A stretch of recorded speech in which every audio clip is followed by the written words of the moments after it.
우리나라의 문화재와 관련된 접근성 실태 여기에 대해서 아주 자세하게 정말 좀 어떻게 보면 좀 안타까운 모습이지만 말씀해 주신 것 같습니다. 저는 그 발표하신 내용을 중심으로 해가지고 우리나라의 그 문화재에 대한 그런 모든 사람들의 접근성이 좀 확보되기 위해서 어떤 노력이 더 필요할까 이런 부분에 대해서 몇 가지 더 말씀을 드리고자 합니다.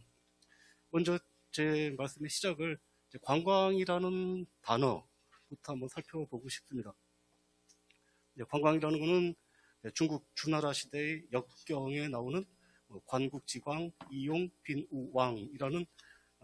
말, 즉 한 나라의 사절이 다른 나라를 방문하여 왕을 아련하고 자기 나라의 훌륭한 문물을 소개하는 동시에 그 나라의 우수한 문물을 관찰함이 왕의 빈객으로 대접받기에 적합하다라는 말에서부터 유래됐다고 알려져 있습니다. 여기서 보면 관광이라는 의미는 결국 그 다른 나라의 광을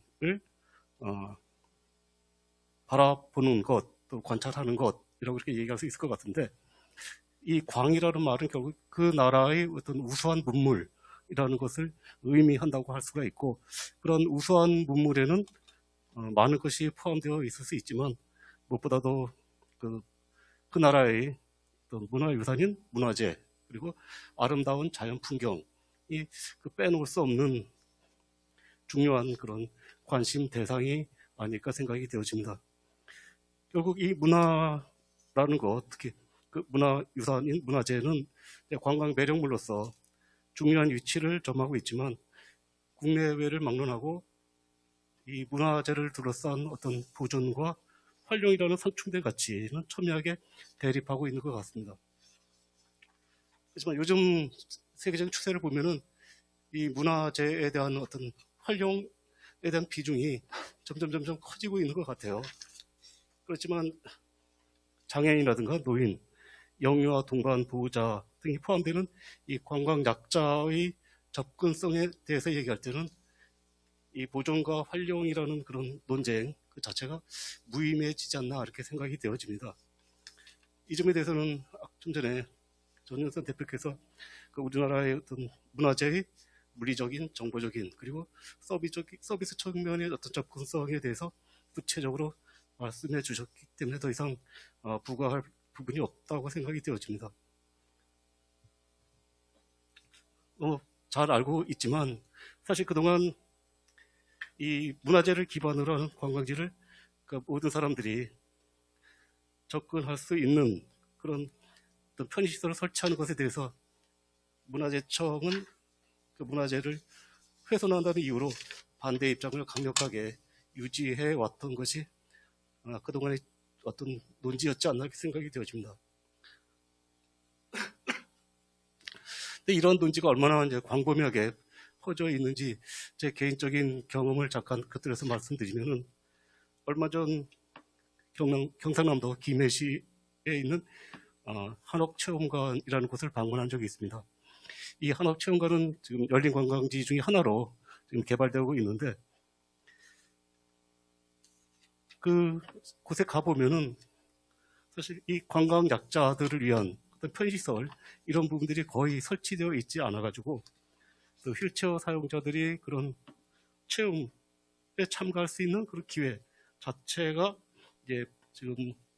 존재하지 않는데 그런 부분에 대해서 그 관리자와 같이 얘기를 나눈 적이 있습니다. 그때 그 관리자의 어떤 논지는 그 좀 전에 말씀드렸던 그 문화재를 훼손한다는 그 논리,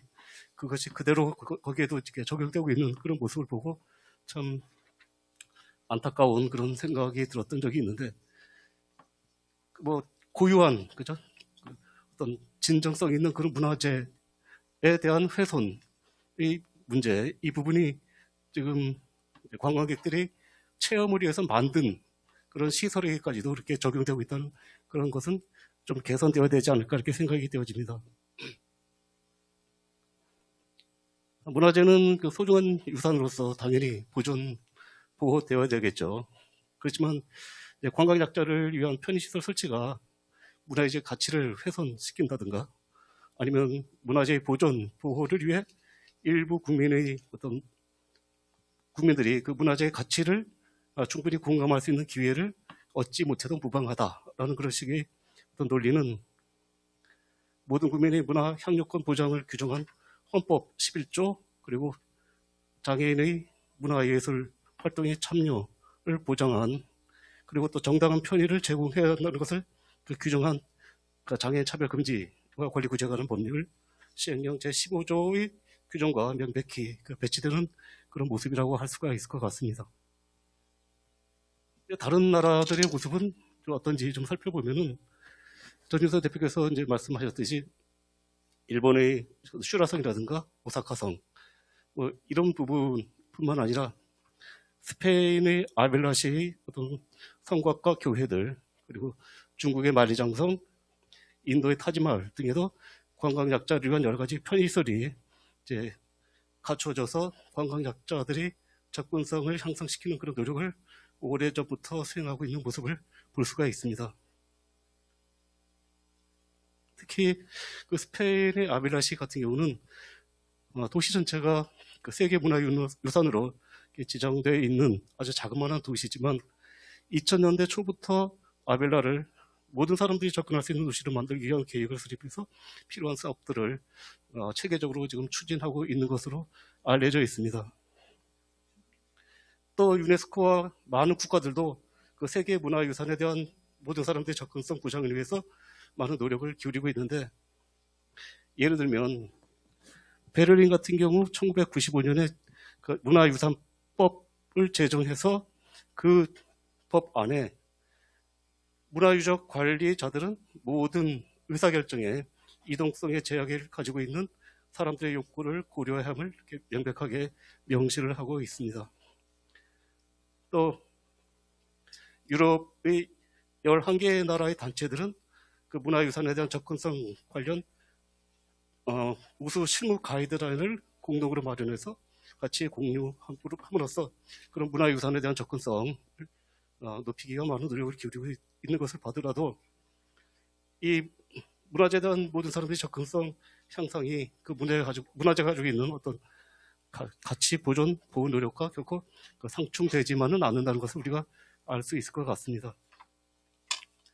다행스럽고도 지금 우리나라의 문화재청도 모든 문화재에 대한 모든 사람들의 접근성 향상 이슈에 대해서 전향적으로 지금 접근하고 있고 국능 편의시설 개선 정비 사업을 통해서 궁이라든가 등의 장애, 연령, 성별 등에 관계없이 국민 모두가 보편적으로 향유하는 공간을 조성하는 사업을 지금 수행하고 있습니다. 그래서 주로 이제 통행로라든가 위생시설, 화장실이겠죠. 그리고 안내시설, 뭐 이런 것들에 대한 지금 보수를 통해서 모든 사람들의 접근성을 이제 향상시키기 위한 노력을 하고 있는데 올해는 예산 5억 원을 투입해가지고 그 사업을 진행하기로 하고 있고 앞으로 2026년까지 매년 5억 원의 예산을 이제 투입할 그런 계획을 가지고 있다고 합니다. 물론 그와 같은 노력도 필요하지만 문화재에 대한 어떤 접근성을 향상시키기 위해서는 전유사 대표께서 말씀하신 여러 가지 서비스라든가 교육이라든가 아니면 물리적 환경, 또 정보에 대한 그런 고려 외에도 몇 가지가 더 필요하다고 생각되어지는데 무엇보다도 이제 관광약자들 위한 편의시설 설치가 반드시 문화재의 보존, 보호와 상충되지는 않는다는 그런 인식이 조난이 관련계자들에게 좀 먼저 확립이 되어야 될 필요성이 있다고 생각이 되어지고 또 지금 문화재청에서는 일부 궁과 등에 대해서 그런 그 접근성 향상과 관련된 그런 사업을 수행하고 있지만 예산은 좀 너무 적은 것 같아요. 좀 더 예산을 확대할 필요성이 있을 것 같고 그 궁과 등뿐만 아니라 다른 문화재들도 그 사업 대상으로 좀 확대시킬 그런 필요성이 있다고 생각이 되어집니다. 또 관광약자를 위한 편의시설 설치가 그 문화재의 보존, 보호와 역행하는 경우에는 뭐 당연히 그 설치를 해서는 안 되겠죠. 그렇지만 그런 경우라도 이제 관광약자들이 현장에서 그 문화재가 가진 가치 뭐 이런 것들을 느끼고 공감할 수 있는 방안, 뭐 요즘 IT 기술이 상당히 많이 지금 발전하고 있는데 그런 기술들을 활용해가지고 간접적으로나마 문화재에 대한 그 가치를 좀 느끼고 그럼으로써 그 접근성을 향상시키는 그런 노력들이 있어야 될 거라고 생각이 되어집니다. 마지막으로 이제 문화재는 보호되어 후손에게 이제 물려줘야 되는 귀중한 자산이죠. 네, 그런 귀중한 자산임을 잊지 말아야 할 것이고, 또 문화재에 관한 가치를 모두가 동일하게 느끼고 공감할 수 있는 권리를 가지고 있다는 점, 이 또한 잊지 않고 다 같이 노력할 때 그 문화재에 대한 접근성, 이것은 좀 더 향상되어지는 그런 날들이 빨리 다가오지 않을까 생각이 되어집니다. 감사합니다.